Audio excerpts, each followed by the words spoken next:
Everyone wants you to think an outdated bathroom needs a full remodel. I don't think that's true. And before I spend thousands of dollars replacing these 1970 cabinets, I wanted to see what would happen if I just painted them instead. This is very ugly. We are going to redo this vanity in one afternoon. No sanding, no stripping. We've got this. I know this bathroom isn't what we would call Pinterest worthy, but the vanity had already been painted and these cabinets were still original. They make the whole room feel tired. I could replace them, but honestly, I think we throw away a lot of perfectly good things because we've forgotten how to see the potential. So I headed to good old ChatGPT to ask it for some ideas on what we could do with this room without replacing the cabinets. Before I even grabbed a paintbrush, I took a picture of the bathroom and dropped it into ChatGPT. What's cool is that I could tell it the Beyond Paint colors that I was considering. I wanted to save myself a ton of time and make this a simple DIY, and it gave me the coolest mock-ups so that I could get an idea of where I was headed before I even opened the paint. One of my favorite professors used to say, there's no reason to reinvent the wheel. So if you are one of those who's always saying, I'm not creative or I can't put colors together, I want you to know that I wasn't born knowing how to do this either. Sometimes we just need a little help and a place to start. So if using AI helps you see the potential in your home before you spend $1, this is a pretty cool place to begin. So based on those pictures it gave me, I made a decision and got started. By the way, I'm Autumn, and I have spent years figuring out how to create a home I love without spending a fortune. I wasn't born knowing how to thrift or DIY, but I have learned from experience, from other people, and from plenty of mistakes. If you've ever looked at a room like this and been overwhelmed and thought, I cannot afford to fix this, I'm here to show you there's another way. Stick with me. As I was removing the hardware, I was also planning to take all the doors off, but these 1970 hinges had other plans. They had already been painted and the screws kept stripping as I was trying to take them out. So I left the doors on and worked around them. Sometimes you just have to adapt and keep moving on. After removing all of the hardware, I had to fill in a hole in those two drawers.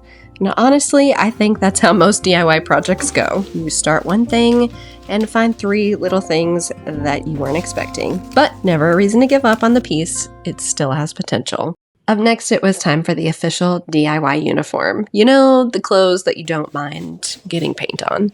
I got started cleaning, and I know that is not the exciting part, but paint is only as good as what you put it on. Years of dust, toothpaste, hairspray, and who knows what else had to go before I could get started with the fun part. I am so excited about this pewter color that I chose. This is where a lot of people think they need to hire someone or tear everything out. I wanted to see if I could get a completely different look by working with what I already had. And that's why I partnered with Beyond Paint. For this project, I wanted a simple DIY that didn't require sanding or priming before I got started. Just like I said earlier, one of my professors used to say there was no reason to reinvent the wheel. I kind of feel the same way about DIY. So if there is a product that can simplify a project and help more people feel confident enough to try it, then I am all in for it.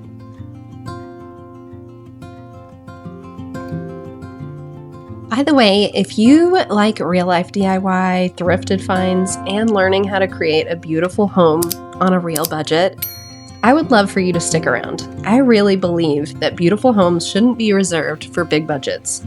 We've got a lot more to do around here, and I'd love for you to join. One tip that I learned is to create a handle out of tape. So when you take the hardware off of your pieces, you can create a handle out of tape, and that way you don't mess up the paint as it's drying. So on this vanity, the larger areas went pretty quick with the 3/8 inch microfiber roller that they provide. And then I switched over to the small natural bristle brush that comes in the kit for the corners and the detail areas. I like having a little bit more control around those edges, and it made it easier to get into those tight spots.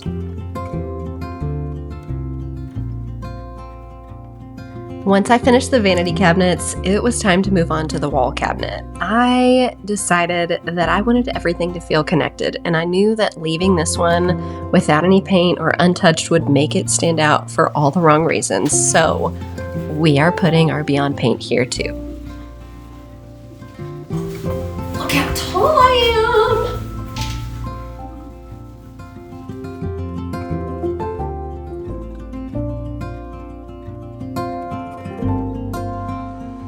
Now, I'm just going to warn you, this first coat is not the glamorous part. I think social media probably skips this stage way too often, but I want you to know what it actually looks like.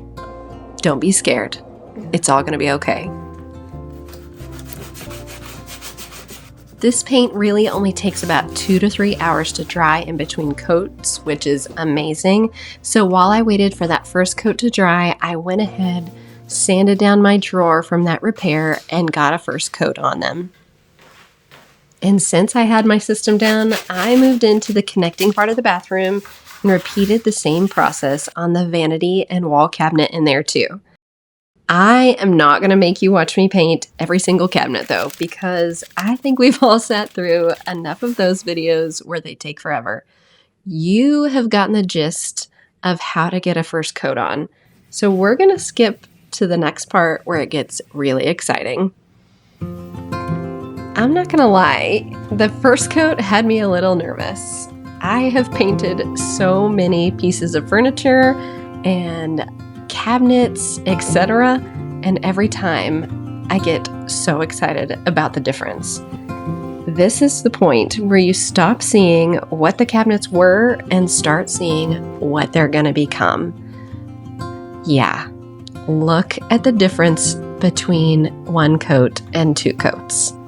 It is dramatic. I really want to remind you that so many homes have so much more potential than what we give them credit for. Sometimes they just need someone who's willing to stick around for the second coat. Once I got that final coat on, it was time to give the hardware a little bit of attention too, because I was not going to allow this ugly hardware to steal the show. I lightly sanded the hardware to get all of that ugly finish off, and then followed it with a little bit of rub and buff. This rub and buff is going to give it a more beautiful color. And in order to just make sure that this rub and buff doesn't come off, I added a little bit of polyurethane fast drying spray to finish it off. It looks so good. I'm so excited. It's like night and day. Worth it.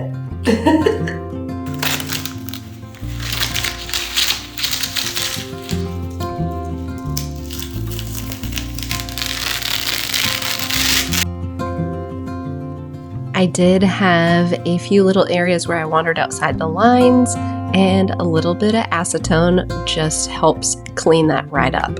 Real life means no expectations of perfection. Let's remember what this bathroom looked like before. And here we are. The same bathroom, the same cabinets, just a different way of looking at them and giving them a new life. If you've been staring at a room in your house thinking it's going to cost too much and you can't fix it, I hope this gives you a little bit of hope. You might be closer than you think. I hope this reminded you that you don't have to buy everything new to create a home you love. The best homes aren't copied, they're created and collected. And now, go see the potential in what you can do for your home. I still have so much to do in this room, and I'm so excited for you to tune in for part 2, where we will be giving it even more of a makeover. Step 1 is done, and it has made such an improvement. Be sure to share with me where you found the potential. I can't wait to hear. Tight budgets, timeless designs, that's how you make it shine. The Flipper's Guide, make it last.